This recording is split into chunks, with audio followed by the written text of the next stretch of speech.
Hi, I'm Mike Holt with MikeHolt.com, and we get the chance to spend another hour together, and I'm so excited about doing this.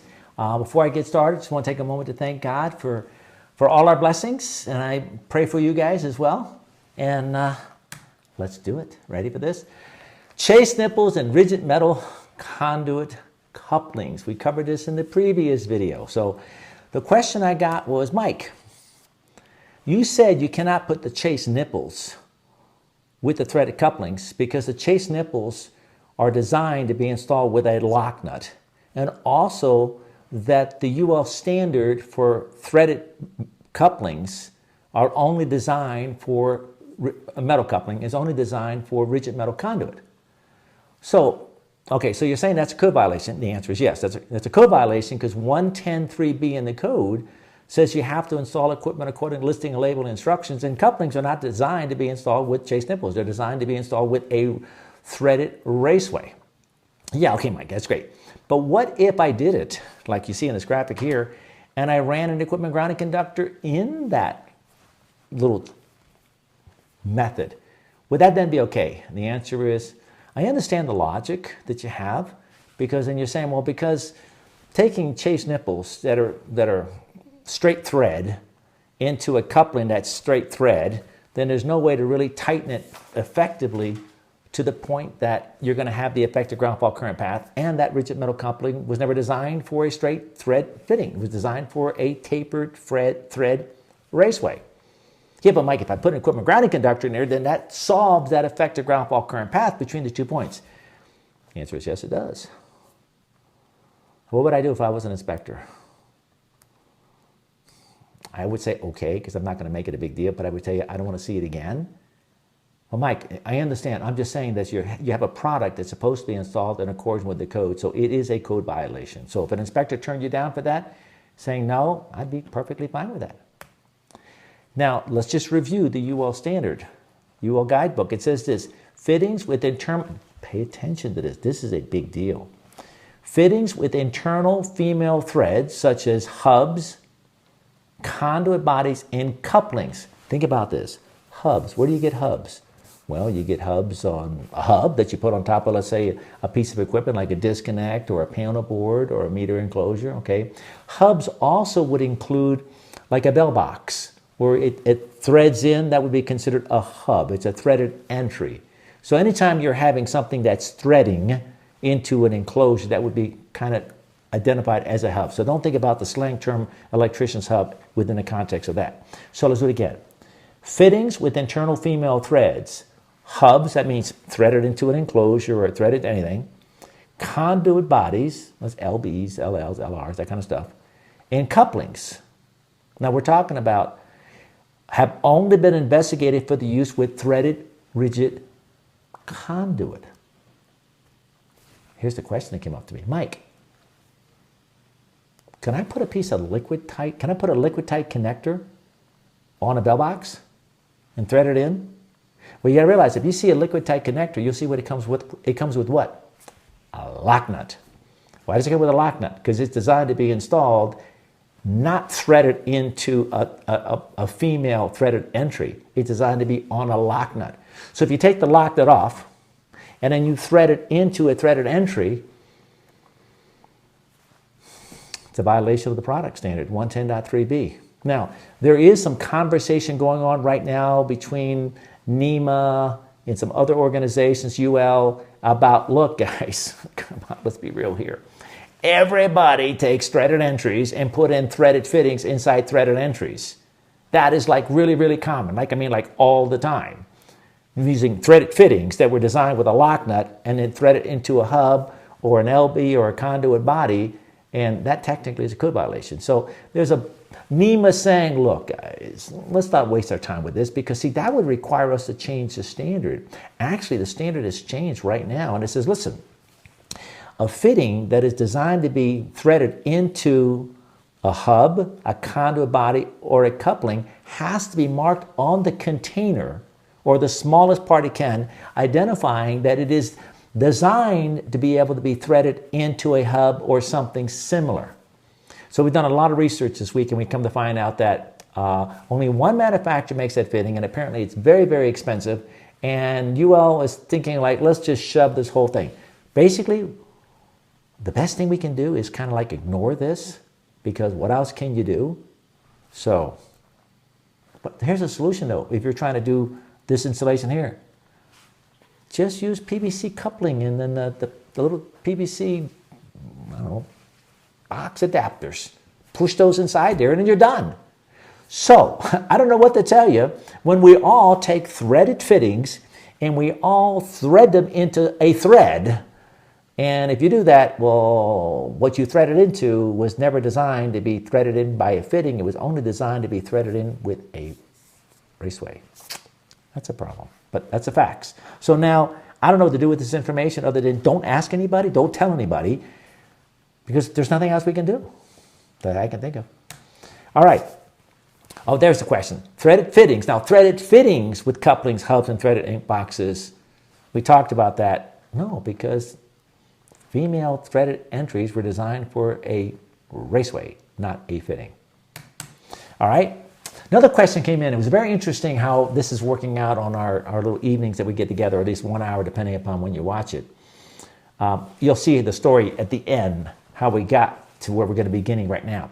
We're talking about bonding communication circuits and their hazards in accordance with the NEC. All right, let's just establish a base, right?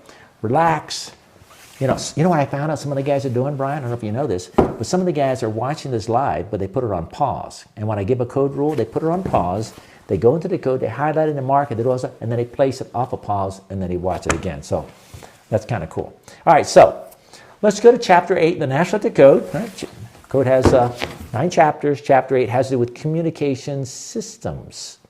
And in Chapter 8, which none of the rules in chapters 1 through 7 apply to Chapter 8. It's kind of like a prima donna. Chapter 8 is like, listen, unless we say we want to comply with 1 through 7, then none of the rules in 1 through 7 apply to Chapter 8, except the definitions that's contained in Article 100 actually applies to Chapter 8. So the definitions will apply to Chapter 8, but everything else doesn't apply to Chapter 8 unless Chapter 8 rules specifically identify, like, hey, if you're going to put this in a hazard classified location, you have to have this requirement.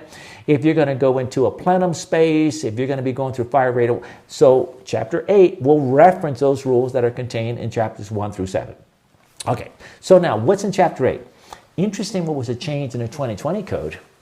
If you're familiar with hazardous locations, there's an Article 500, which is kind of like a general conversation about hazardous classified locations. Then there's a 501, which is Class 1, hazardous locations. Then there's a 502, which is Class 2, 503, which is Class 3, and then 504, and it goes on down the line. So 500 is just kind of saying, hey, listen, let's just talk about all the general requirements of hazardous classified locations so that we don't have to keep repeating them in each of the chapters. Well, Chapter 8 was the same way. See, communications circuits had a set of rules, and coaxial cable had a set of rules, antennas had a set of rules, and they were kind of repeating each other 3 times. And they said, listen, let's take all the common rules that apply to, in that time, 800, 810, and 820, and let's just put them all into 800 where they're generically applying to all. But if you put them in 800, then what happens to the rules that were 800? Okay, let's take the rules out of 800 that don't belong at 800 anymore, and let's make it an 805. Now, 805 has to do with telephones. We're talking about twisted pair wire. Is that, Brian? In other words, physical hard wire. And Brian, what do you call that kind of wire? I know that you were educating me on this. So what do we call that kind of wire? Well, it's UTP or twisted pair, either one. But this is specifically, in this case, we're talking about utility or communications utility connected wires. So it's connected to a communications utility. So this isn't the little Cat 5 inside your house or your office. This is something that's actually connected to a communication utility. Well, this has to do with the old houses with the old telephone wire. Exactly. That wire. Listen, we're not putting that kind of wire in. I'm sure New York City is doing that. Some other places still doing that. Well, then you'd have to comply with 805. But if you're putting in twisted pair wire that you might be using for voice over the internet or you might be using for data, that's not a Chapter 8 wiring method. That's a 725. That's a Class 2 circuit. Another conversation. So when we're talking about 805 communication circuits, we're talking about the old Bell system wiring that they came in and they put the wires into the building. Okay, so guess what? How about we forget about 805 because we're not doing 805. All right. So then what about 810? 810 has to do with radio and television equipment. It really primarily has to do with the antenna. A satellite, what's that, VHF type antenna you put on a house, maybe a ham radio, then you're going to have a big antenna. So any kind of antennas is going to be 810. And then 820 has to do with CATV, which is coaxial cable. But now we're not going to worry about the wiring inside the building. We're going to talk about when these systems are coming to a building, okay, then we're going to have to do some bonding of those systems. So let's go on. First rule I want to take it to is 250.94. It's called an inter-system bonding termination. So probably should add that in the heading there. It's bonding of communication systems. And let me read you the text here.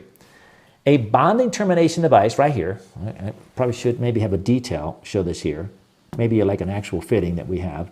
Okay, can't get any more than that, okay? I'm sure you guys have seen this, okay? That's an inter-system bonding termination. The code says this in 250.94. A bonding termination device must be provided for communication systems in accordance with 250.94A through B. So they kind of tell you, you need to provide it. And the A and B gets into all the details, what it is.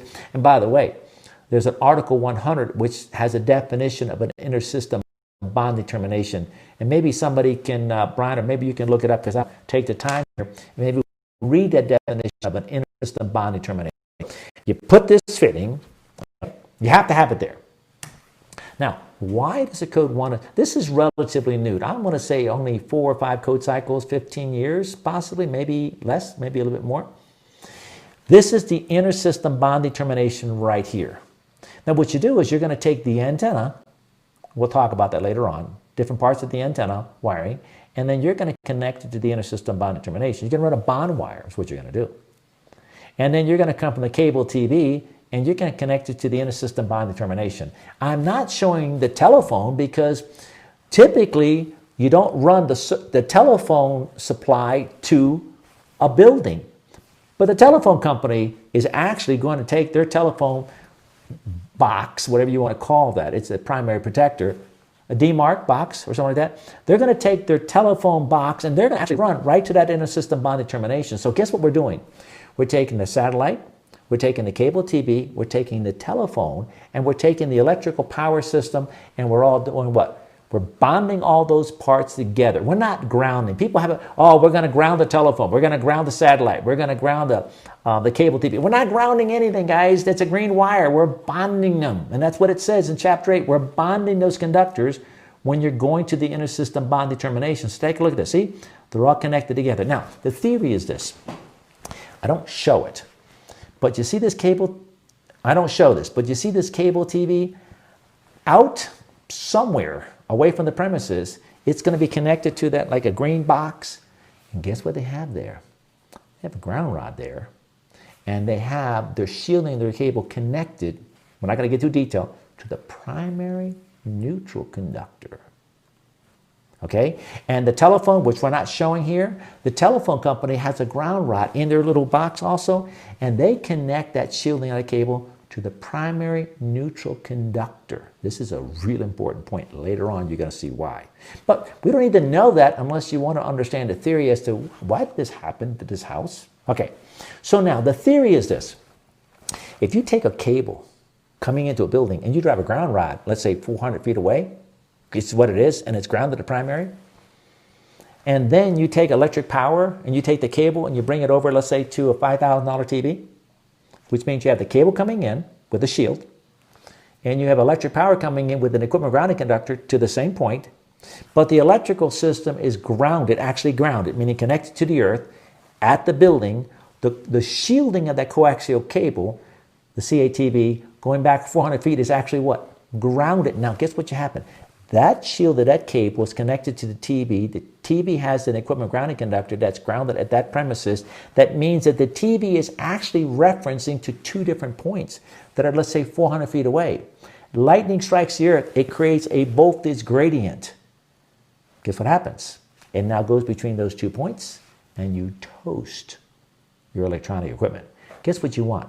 You don't want a difference of potential between any outside wiring coming in a building. So when it all comes to the building at one time, you do what? You bond it together with the intersystem bonding termination. So now if you bring the telephone and the cable TV and the AC power and you take all the conductor parts and you bond them all together and you connect to this one point here. Yes, there's two different points, but the difference of the points between the service ground and all those communications ground, the difference between those 2 points is between the shielding of the cable.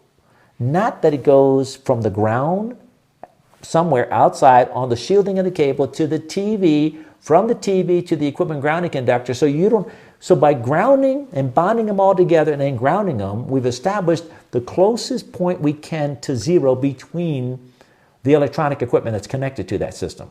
Now, let's just stop right there. Okay? So what do you have? Brian, tell us the definition of an intersystem bonding termination, Article 100. Let's see if it helps. Right here, intersystem bonding termination is a device that provides a means for connecting intersystem bonding conductors for communication systems to the grounding electrode system. Okay, here it is right here. This is the means to interconnect communication systems to the grounding electrode system because we're connecting it right to the grounding electrode conductor. Now, you don't have to use this type connected to the grounding electrode conductor. They make, I mean, my goodness, they make like a slew of fittings. They make a fitting that goes right onto the enclosure, and then you can sleeve it with PVC and you can screw it in there. So there's a lot of combinations you can have. So I'm showing this example here because I kind of like it. It's kind of easy to show it. It kind of demonstrates what it is. Okay, so the code in 25094A1 says that fitting, the intersystem bonding termination, has to be accessible for the connection and inspection. Accessible. See, if you go to, I'm not going to get into it. If you go to Article 100, it defines what's accessible. Accessible basically means you can get to it somehow. I mean, you might have to go up in the attic. You know, you might have to dig a hole to get to it. That still is accessible. Accessible means that, Brian, when you get a chance, read me the definition of accessible, just so we can kind of keep in the But you know what, guys? You put on the grounding electroconductor, and it's right there. It's clearly going to be accessible because the service is accessible. Oh, by the way, this intersystem bonding termination is required for all feeders to run to buildings. So if you have a remote building, you need to put an intersystem bonding termination at that remote building disconnect. But there was a change in the 2020 code, and the change is, well, only if there's communication systems at that building. So if you're running a feeder to a remote building and there is no communication systems at that remote building, then an intersystem bonding termination device is not required. All right, so Brian, what is accessible? All right, accessible is applied to equipment capable of being reached for operation, renewal, and inspection. Okay, there's two accessibles. That's the definition of accessible. That's accessible as applied to equipment. There's another one, accessible as applied to wiring methods. That's capable of being removed or exposed without damaging the building structure or finish, or not permanently closed in by the structure or finish of the building. So you can't conceal it, right? All right. So I think we all know what accessible means. Be able to get to that little sucker, put the screw in there, have inspection. You know, inspector shouldn't have to be getting in an attic to get to it. But I don't think that's a problem. All right. Continuing, 25094A4. The intersystem bonding device must be securely mounted and electrically connected to the service disconnect, so you can put it to the service disconnect, the meter enclosure, or the grounding electroconductor. Brian, do me a favor. Take a look at 25094A4, because the way the language in the graphic implies, it only applies to the service disconnect, and I thought that you had to have it to the service disconnect and a remote building disconnect. It means unless the remote building has no communication system. So I question that word service disconnect if it only is the service. All right, while you're looking that up, let's go into the note. So there's an informational note. You got it there, Brian? Yep, sure do. All right, what does it say? A4 says, at the service equipment, be securely mounted and electrically connected to an enclosure for the service equipment, to the meter enclosure, or to an exposed, non-flexible metallic service raceway, or be mounted at one of those enclosures and be connected to the enclosure or to the grounding electroconductor with a minimum 6-gauge copper conductor. All right, but let me read 25094A. 25094, intersystem device.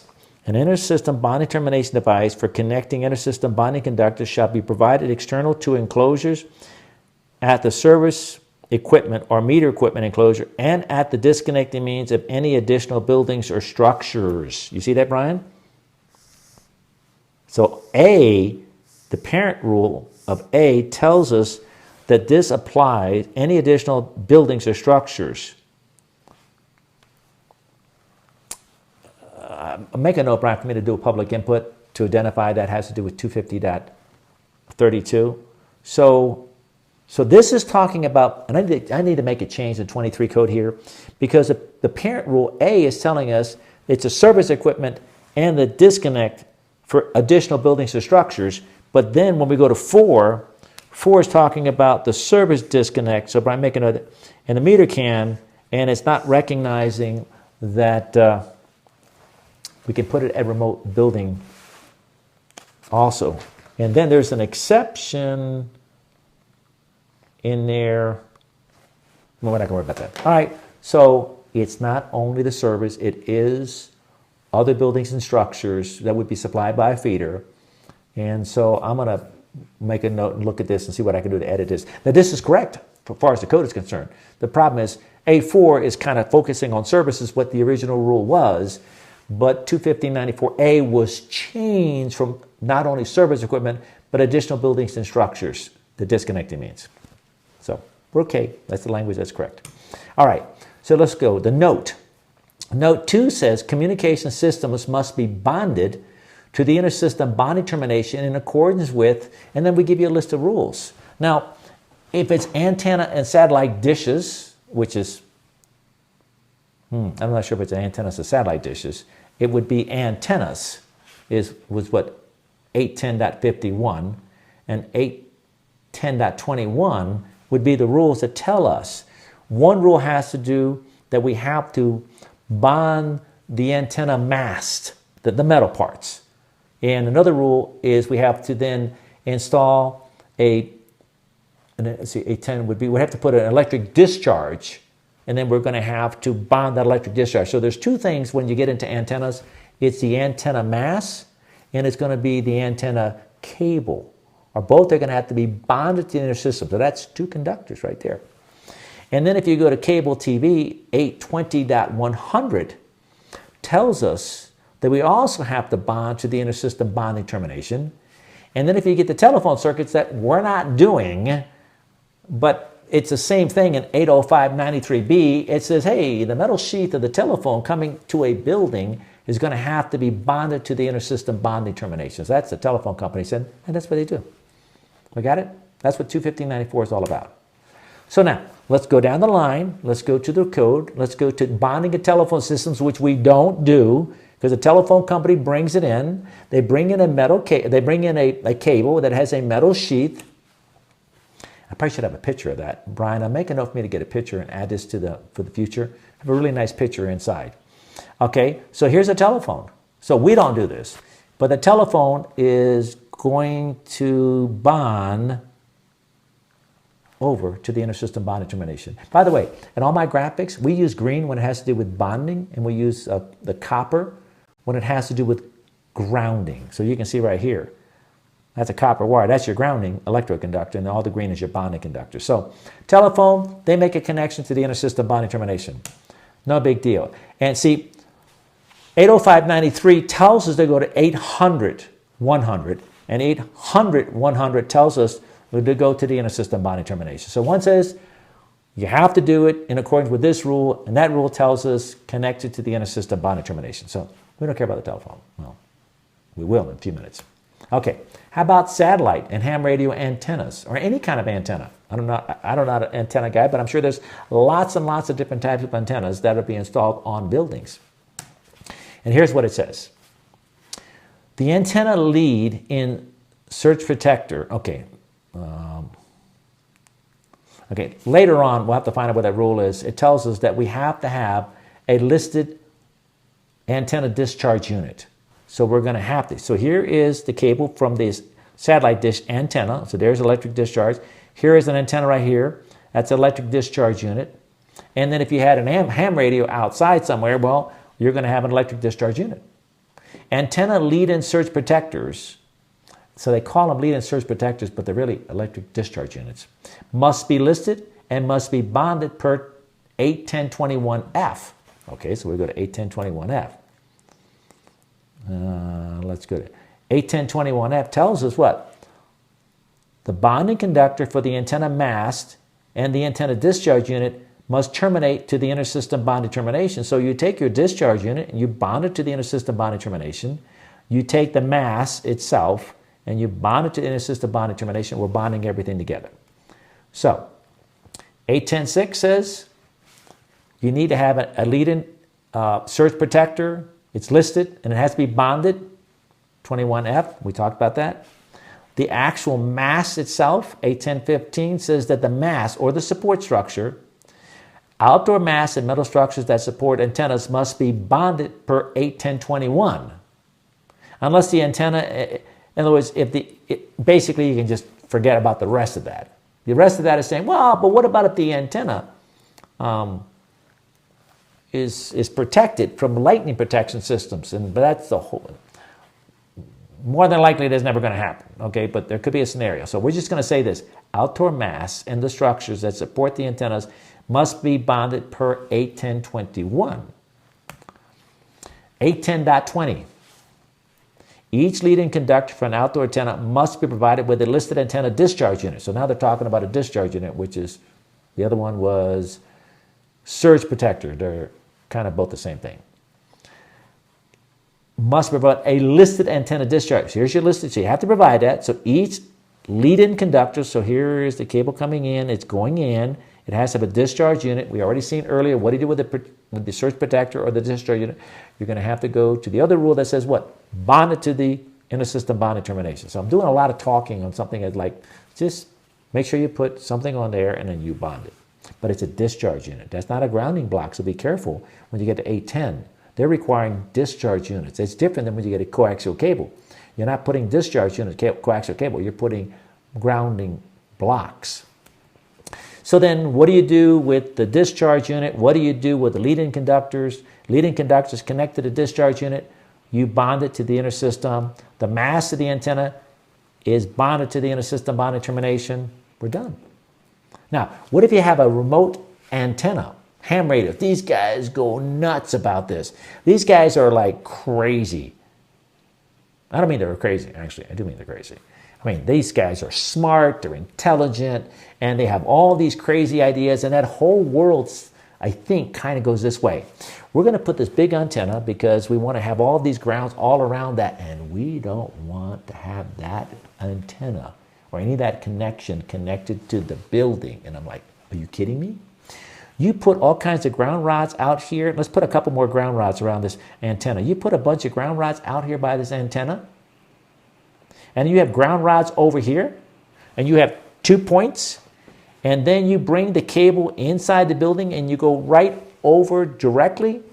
You just created a big difference in potential. You're going to wipe out equipment. So what does the code require? It requires us to bond any grounds that you decide for whatever reason you want to install. It requires us to bond. Okay?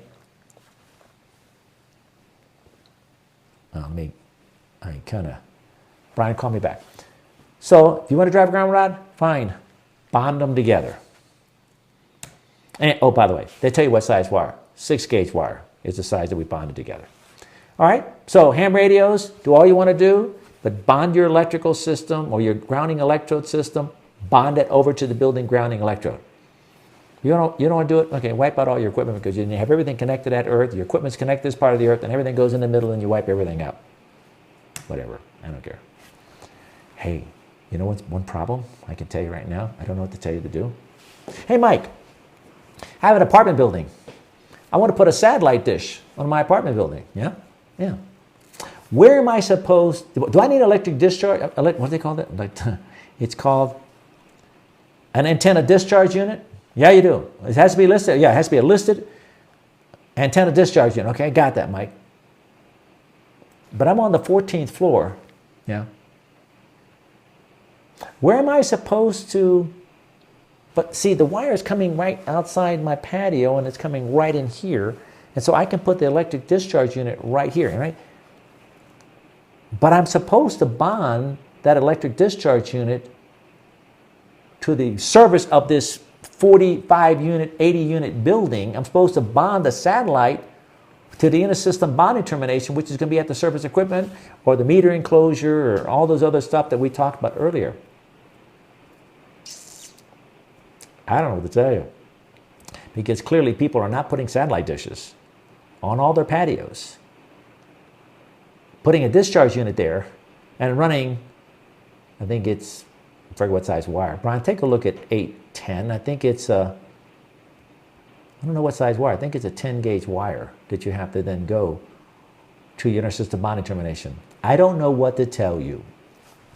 And I do talk to people about this, but I've submitted public inputs. As a matter of fact, Brian, make a note for me to submit another public input. I'm going to say I don't know what to do. So the best thing is don't answer the question. Just tell them, have the satellite guy do it. And by the way, when the satellite guys come out to put the satellites, they always bring a ground rod. Tell them, I don't want the ground rod. You just simply bond your electric discharge unit over to the inter-system bonding termination and stop. We're not looking to put ground rods and then having ground rods for one communication system different than the electrical system. All right, how about cable TV? I got stories on cable TV. Had cable brought to my house because I lived in the country for the longest time. Finally got cable. They never put a ground on it. I didn't have an inter-system bonding termination at the time. That was probably about 2000. There was no requirement for an inter-system bonding termination, and there was no grounding electric conductor because everything was hidden inside the wall. It looked beautiful, but the guy, when he brought the cable, had no way to connect to anything. Of course, he could have connected to the service equipment enclosure, but he didn't do anything.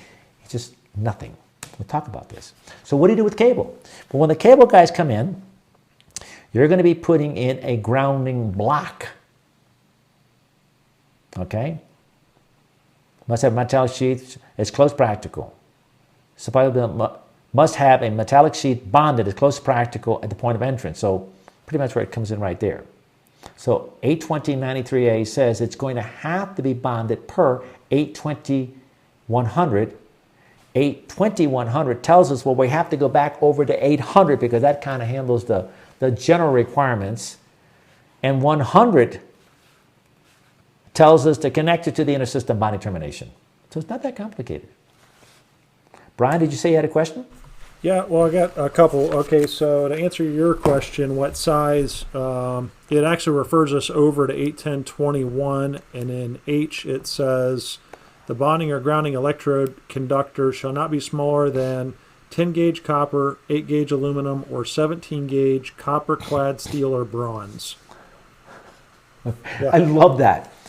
10 gauge copper or 17 gauge copper clad steel or bronze. That's because guess what?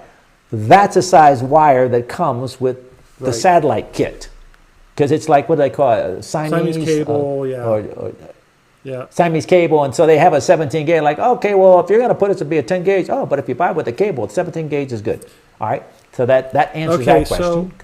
By the way, it comes with a satellite, right? And so you just connected inter-system bonding termination. So I was just kind of reading along in the code with you here, and I was reading 81020 antenna discharge units, receiving stations. And so I'm like, okay, well, what the heck's a receiving station? I'm assuming that must be the satellite box, right? Okay. Yep. Well, A says, the title of A is Where Required. It says, A, where required, each conductor of a lead-in from an outdoor antenna shall be provided with a listed antenna discharge unit. How do we know where it's required? I'm not seeing in here, I mean, I know we need to do it so we don't burn things up or blow it up, but why does it say where required? I tell you what, how about, Brian, since you sprung it on me right now, and this is not a time for me to be able to get that kind of question to answer that, we can then address that next week and say, okay, well, where is it required? And it is required to have, and another part, I think it was 8, in the beginning part of 810. I'll look. I got you. I think it was 810.6. But, okay. All right. So cable TV, we're done. Was there any other questions? Okay. All right. So now, why am I doing this whole thing? Because I got this email. This email was what? Last Saturday. That's when I went over the bars. Okay. Here's the email. I'll try to read it to you. It might be a little small, Brian. I don't know if the guys can read this or not. He says, we had a severe storm at my house in Tennessee 2 weeks ago. A limb from one of the big oaks in the yard fell on the service coming from the electric utility. This is an electrical contractor, so understand it's not like a homeowner.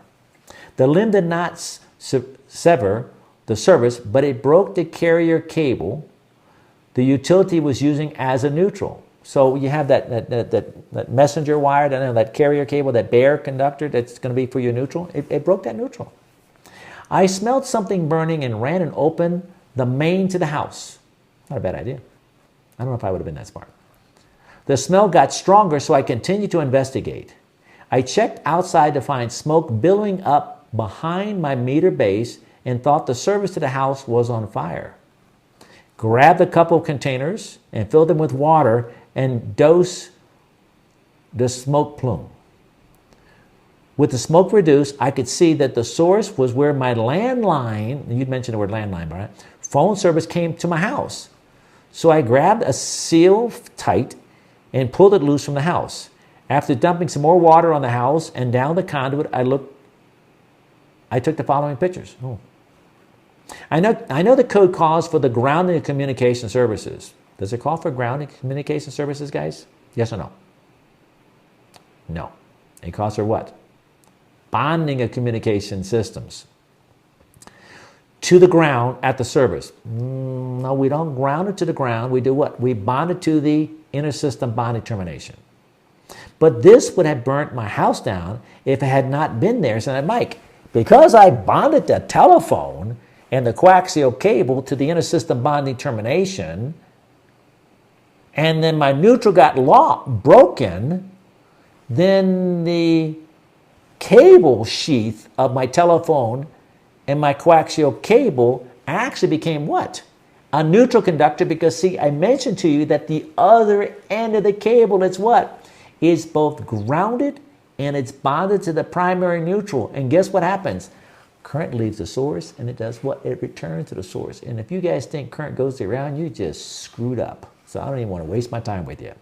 Current leaves the utility transformer. It comes to the house, goes line 1, line 2, unbound. Everything is going wonderful. You lose a neutral, but the inter-system bonding termination is bonded to the grounding electroconductor, which is connected to the service neutral,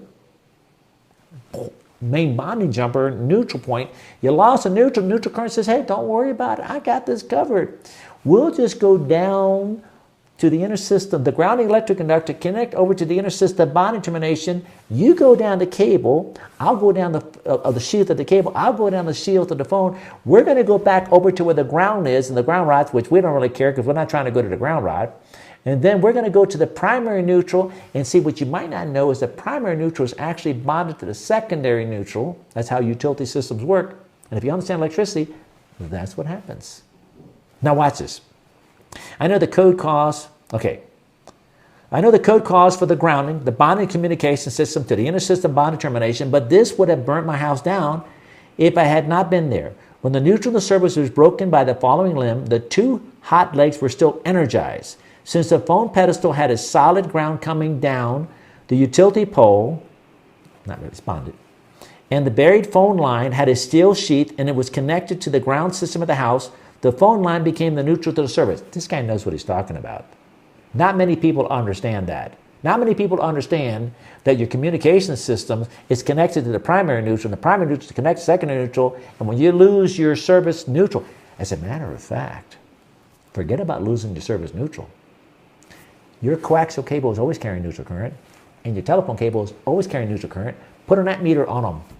And the thing is this, so you have what? A parallel path. You get the neutral going back to the secondary. You have neutral current traveling on the shielding of the coaxial cable to the primary neutral, which then gets to the secondary neutral.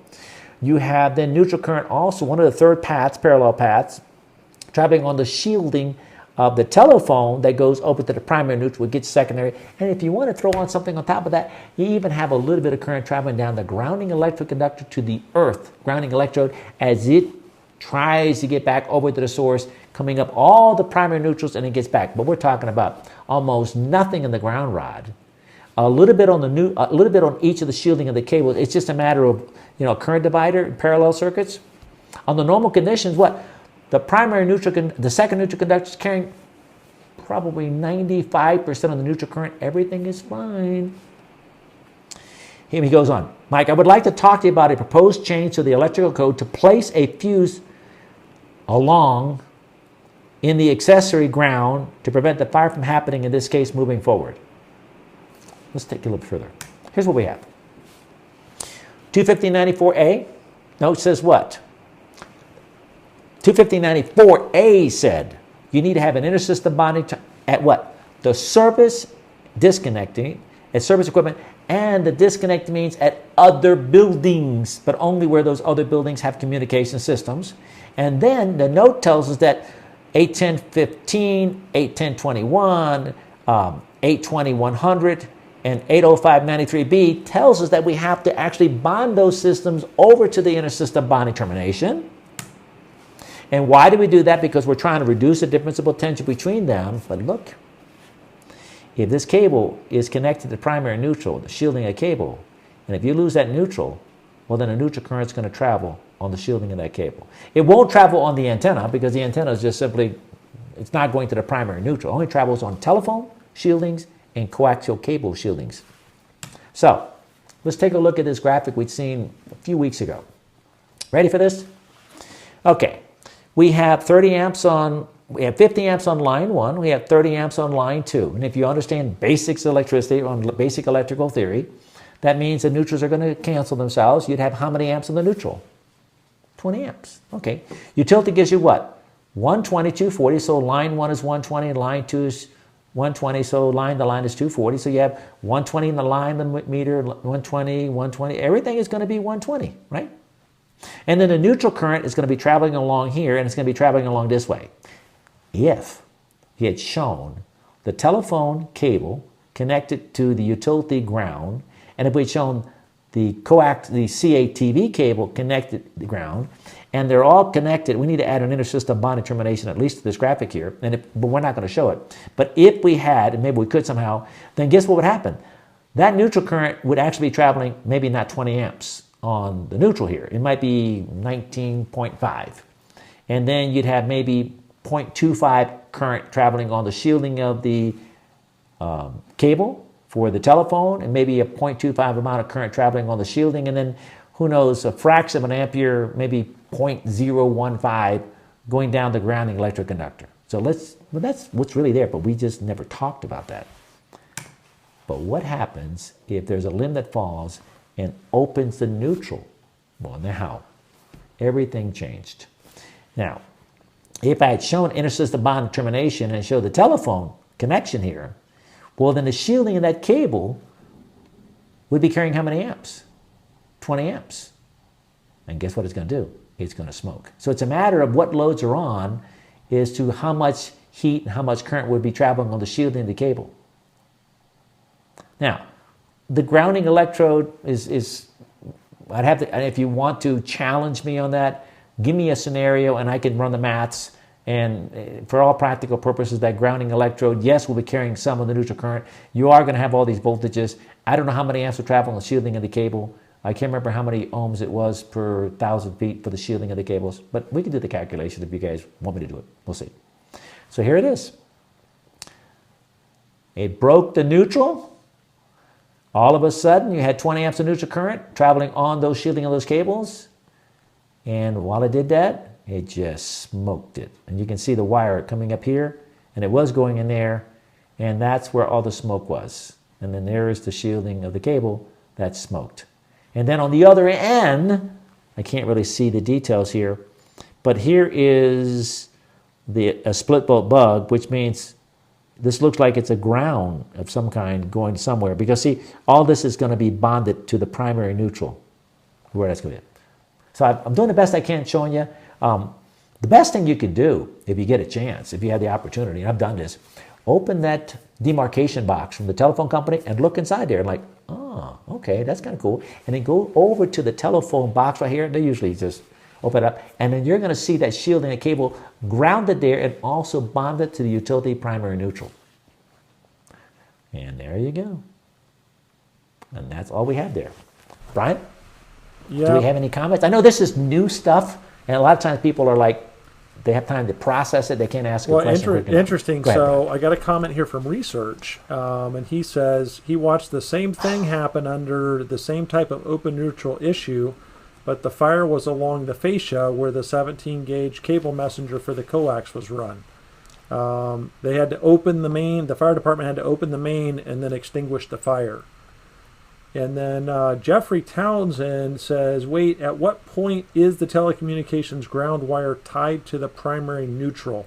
Is it at the pole or at the service entrance? Okay, that's a telephone company. How the telephone company connects, and the cable company, how and where they actually make that connection, I don't know. But if it's coming off of a pole, go outside, look at the pole, look at the coaxial cable going up in there, and you're going to see that connection that's going to be made to that primary neutral. It has to be. All telephone systems, all cable systems are all bonded to the primary neutral because, and then of course they're all grounded as well. That is their system. So I can't tell you exactly what their specifications are and how that all works out. But just take the cover off. Go back over here, take the cover off, you're going to see it. You're going to see the ground rod, you're going to see the shielding cable connected, and then you're going to see, look at this wire right here. See this wire right here?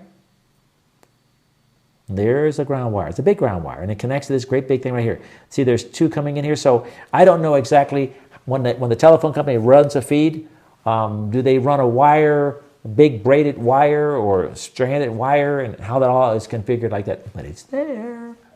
It's there. That's why you have fires when you lose your neutral, and you have telephone or you have cable.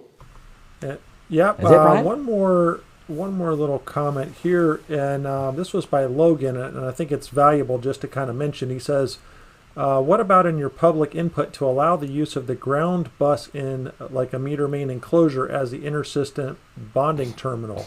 It would still be accessible. Well, I mean, you can make a public input. I wouldn't. Just say, hey, how about we make that intersystem bond determination inside the service equipment so it's accessible. So then the telephone company, the cable guys, when they get there, they're going to do what? They're going to turn off the service disconnecting means? Are they qualified to work into an enclosure that has supply side conductors that are service conductors, unfused, unprotected? I can't even see a reason why we would want anybody to go into service equipment, because we're talking about who's doing these installations. Who's making the connection to the intersystem bond determination? Really? It's a telephone guys, and it's a cable guys. And guess who else? The satellite dish guys. Last thing we want, the telephone guys, the cable guys, the satellite dish guys to go into physically the service equipment enclosure to get access to it. So I wouldn't support that public input. So I wouldn't be right. To be fair, honestly, Mike, I mean, it's really hard just to get them to do the connection now when it's accessible and outside and easy to get to. I can't imagine if they had to get out tools. A lot of those guys are in low voltage because they don't want anything to do with line voltage. They want to stick with the low voltage stuff where they can't get hurt. I think the way the code is, I'm really happy with the language. I mean, we saw 21594A and then A4, there was a little disconnect in there. And Brian, you sent me an email, I'm sure, and I'll kind of massage it because see, it was originally on services, and then they had the rules on services, and they modify, and they didn't, that's okay. But I really like what they've done. I think they've done a great job. Are we done? All right, we're going to do one more. Conductors in parallel. How easy is this? How simple is this? Mike, 310 G2, it used to be H, by the way, in the 17 code. Now in the 2020 code is G2. Requires conductors in parallel to have the same length. How precise does this need to be? is there a distance or percentage that they should be within? In other words, are you supposed to parallel conductors, put them on the ground, okay, all the sets of A, get them together and cut them so they're exactly the same, and then pull them in, and then when you pull them in, somehow, depending upon, well, this is A, B, C, and by the time you bring this one over here and that one over there and this over here, that somehow you got to like coil it, you got to keep them perfect? Or, because the rule says this, paralleling conductors have to be the same length. All right, Brian, take a look at this. I know you've done a lot of this kind of work. I mean, this is a lot of parallel phase A, right? Orange, brown, orange, yellow. You look all down here. These are a lot of parallel conductors. Here's what the electricians do, and you correct me if I'm wrong, Brian. We don't get involved in about the same length crap. We pull the wires in the pipes that are there. We take the wires out of the pipes and we put them in the terminals that are there. And guess what? They must be close enough because there's no physical way for us to know as we thread these in that they would all go exactly the same thing and they're within a fraction of an inch of each other. Am I right about that, Brian? We just pull it in, make determinations, we're done. And so here's the...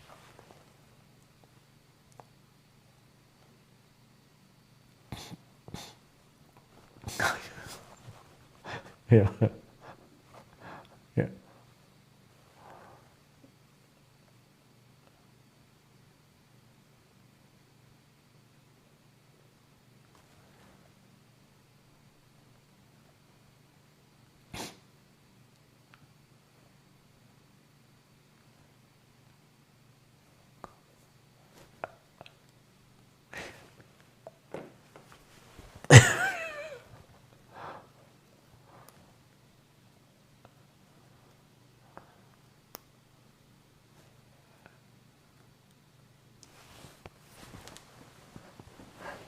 But watch this. I mean, when I was an electrician, I pulled big feeders.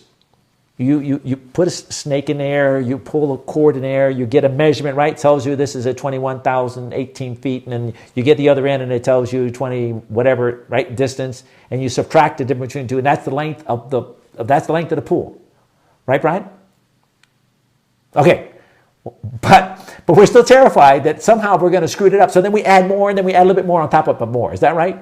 That only happens when you thought you were so smart that you actually measured one of the pipes, and then you got the exact dimension, then you order all the wire, and you go to pull it in, and you realize, holy crap, there were things I didn't anticipate or whatever it was. Now I'm too short. So because if you didn't have that experience, you will do this. You're going to have, a little longer wire than you probably need? Plus, it's not your money anyhow, right? So therefore, you can't possibly measure these conductors in advance, cut them perfectly, and then lay it inside where the raceways are all the different configurations. I mean, they're close, but it's not going to be the same. But you know what? Let's do some math. Let's do an example. Let's assume that at line 1 is I run 2 sets of 250 kcm aluminums. Let's say they're 100 foot long, because I didn't have enough copper and aluminum. So then I put 2 3/0 for line 2. And that's 104 feet, just the way the wires happen to work out. And in line 3, I put some copper again, 102 feet in length. Then a neutral didn't have to be full size, and I ran, but the smallest wire you can parallel is 1/0. So I put 2 1/0, and that happens to be aluminum. And it's 103 feet long. The equipment grounding conductor, I actually know what size protection device this is 3 gauge. And we'd have to go to 250.122, and then we could extrapolate backwards to find out that it's probably an 800 amp service on 250.122 table would tell us we need a 3 gauge equipment grounding conductor, and then of course you have the same size at each raceway. So let's say that's our scenario, so that they're different lengths and they're different materials. Well, here's a spreadsheet. So line 1, we had 2 conductors, 250 kcm aluminums, yep. And I put the resistance per feet, chapter 9, table 9, AC resistance. I just picked the number that the graphic said 100 feet, okay. And then the resistance per foot. The resistance per 100 feet. So this is 0.085, 100, this is, per 1,000, this is 100 feet, is 0.0085. And the resistance of the other conductor being the exact same length of the same material is 0.0085, which means that if you have two conductors carrying, let's say, 400 amps of current, well, if they're both the exact same impedance, well, then the current's just going to automatically naturally divide. And that's the whole concept of paralleling. And then you'd have 200 amps per phase. And if you go to phase B, or line 2, we ran 3/0 copper. Well, 3/0 copper is a little bit less resistance than aluminum, doesn't really matter. And they're both the same length, 104 feet. So the resistance for the 100 feet of runs is 0.0080. And they're both the exact same resistance for the two conductors. So therefore, they automatically balance out. So if they're exactly the same length and the exact same material, run exactly the same, well, then the currents are going to evenly divide. And that's the theory. But now, I get a little calculator. Let me click on this here. And hopefully, I didn't click on it earlier. Hopefully this opens up. Okay, so let's just make this a little bigger. Let's work that same example. But Brian, help me around. 100-foot run, how far between one is not going to be the same as the other, okay? So give me an example. Can we make this 98? Yeah, I would say pretty comfortably. And can I make this 102? Would that be reasonable? I would say about 6 to 7 feet. Let's go with what numbers did you think? I think 6 to 7 feet. Difference between them is what we've found over time. All right, so 7 feet difference. So then let me make this 97 and make it 104. That gives me 7 feet difference, okay? And let's make this 102 and 109. And let's make this 100. And let's just make this 107. Just picking numbers. Let's just make this 101. And that's 108. Oops, 108. Okay. So now that's the case here. Take a look what happens to the currents, Brian. Yep. They all come out to be, so it's 193 and it's 207. Yep. And that's a worst case scenario, honestly, because you're talking conductors of the same actual parallel run. You're not even talking between phases, so it couldn't be any worse than that.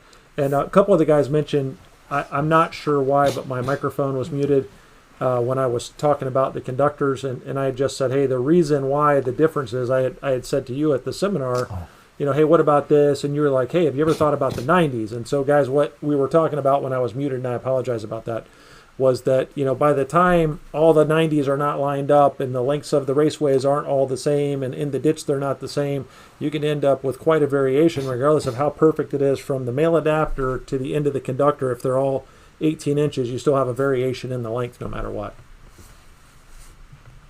In other words, let's say we had 4 raceways and we come down, right? Yep. And we go over, and then we rotate that way, and then we kind of come up, and then we rotate this way.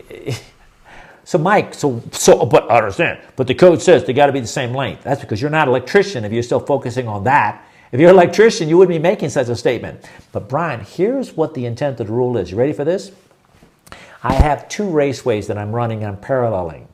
What they don't want is they don't want one raceway going in this direction and another raceway going in a different direction. You follow the logic? Because now the conductors can't be the same length. If your raceways are right next to each other, like we would all do normally, and they're all running together, well then guess what? The conductors will be the same length, effectively. But when they start going different directions, and I'm sure people have done some crazy things. Now, did anybody say anything about going crazy that it ran aluminum on line 1 and copper on line 2 and 3 and aluminum on the neutral? Anybody make any comments on that? That was actually, I was waiting for that and not a single person said anything. I just scanned back through all the comments real quick. Well, that's because either you guys missed it or you just figured, okay, Mike calls that a mistake in his graphic. Guys, understanding, we're paralleling conductors. And the rule says in paralleling says this: when conductors run in parallel, currents must be evenly distributed between the individual parallel conductors by requiring all conductors of the parallel set. Of the set, line 1, how many conductors? 2. All conductors of the set to be made. We need to point this, by the way, Mike Corbett. They should both be point. Oh yeah, they're point orange. Be made the same length, same material, copper, aluminum, Same size, 250 kc mills. Have the same insulation. Not that it really matters, but it says same. Who's going to run two different insulations? Terminate in the same manner. We're all going to terminate the same manner. We're going to press compression, or we're going to set screw, whatever it's going to be. Okay? But looking over here, we're talking about parallel sets, or the same length, same material, same conductor. What was it? Say same length, same material, and the same size. Okay? And I'm not going to get into system grounding and equipment grounding because we are done. But I will see you guys next Tuesday at 7 p.m. But Brian, any final comments on anything? If not, then Mike, God bless, guys. I'm going through all this Hope stuff and I am not seeing anybody. Nope, no comments that I can see. Hey guys, have a great time. I really enjoy spending time with you guys. I love you guys a lot, and I'm having fun. And I will see you next Tuesday at 7 p.m. Eastern Standard Time. God bless.